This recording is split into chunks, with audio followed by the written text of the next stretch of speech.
Hello, BookTube, and welcome back to your Daily Penguin, our tour through my Penguin Classic wall. It has largely been unthemed, but we are going to try some themes. We're going to try some themes and see if it works.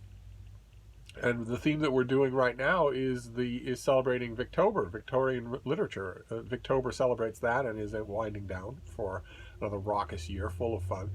Uh, and I thought I don't ordinarily look ahead in these Penguin Classics, but I thought I'd look ahead for Victorian stuff and talk about some of it in the remains of October. And today we have another quintessential Victorian author, someone whose career spanned the Victorian era, someone who is largely relegated to the Victorian era. No one reads this author for pleasure today. This is Robert Browning, the great poet Robert Browning. That is the great painting from the Boston Museum of Fine Arts, The Architect's Honeymoon.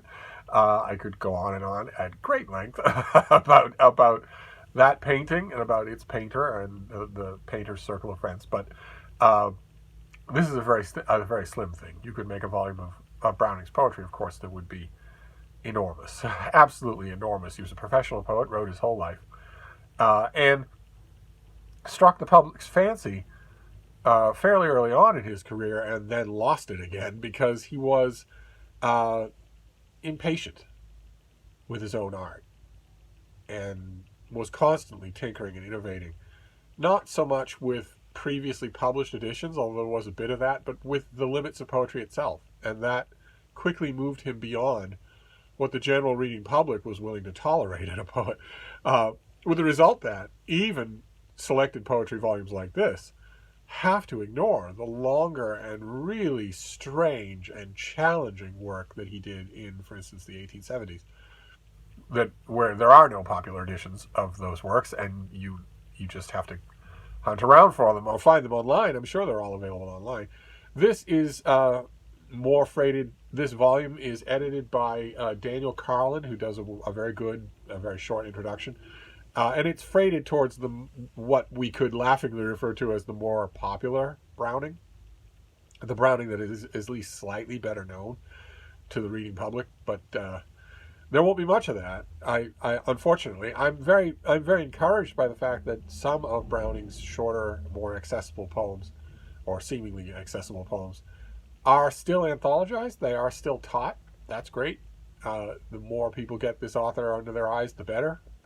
Especially in the 21st century. He is, Henry James referred to him as relentlessly modern 100 years ago.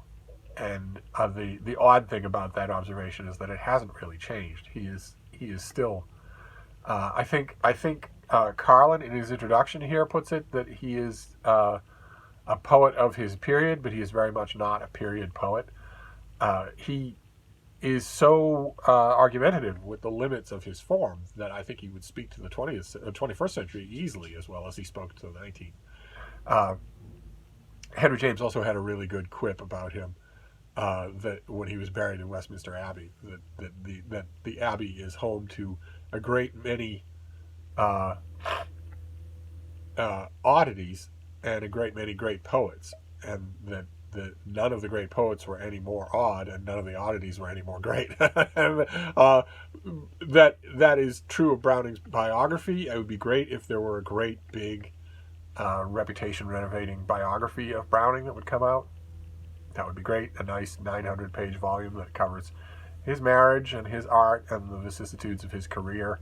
He was his own foremost critic, and it shows in his poetry. But he's a tough recommend, even in the midst of Victober. He's a tough recommend. I do very much recommend him. If you're totally new to this poet, then try a little volume like this. Try a selected poetry that a knowledgeable critic has assembled for you, and see if maybe that kind of an introduction works. I love Browning. I have in Penguin. I have this. I have a larger selected poems, I believe, and I also have The Ring in the Book. His what I consider to be his greatest long poem that Penguin did. I don't know if they do it. Well, I don't know if they do The Ring in the Book in a black spine Penguin Classic. They certainly did one once upon a time in a light spined Penguin Classic that I know I have here somewhere. It must be on the Penguin wall. But I found this and immediately thought, okay, well, there you go. There's a figure that if you'd asked in the Victorian era, name a poet, aside from maybe Tennyson, who is also not read anymore for pleasure, or maybe Kipling, who people don't even remember as a poet, they'd have said Browning. And so I saw that and immediately realized, okay, well, he's a perfect choice then. If I encounter the ring in the book, we can do that separately. But one way or another, your penguin for today is a recommend. Is a recommend. You don't have to buy this volume. You can go online, go to Project Gutenberg or wherever, or your library will certainly have a selected poetry of Browning, and there will be no wait for it. so you give him a try. I strongly recommend it. For all I know, YouTube has videos of people reading his poetry. That'd be nice. I'll have to check into that. But anyway, that's your penguin for today. Your Victober penguin for today is Robert Browning. I thought I would stick up for him anyway. So I'm going to wrap this up for now, but I'll be back. Thank you, BookTube.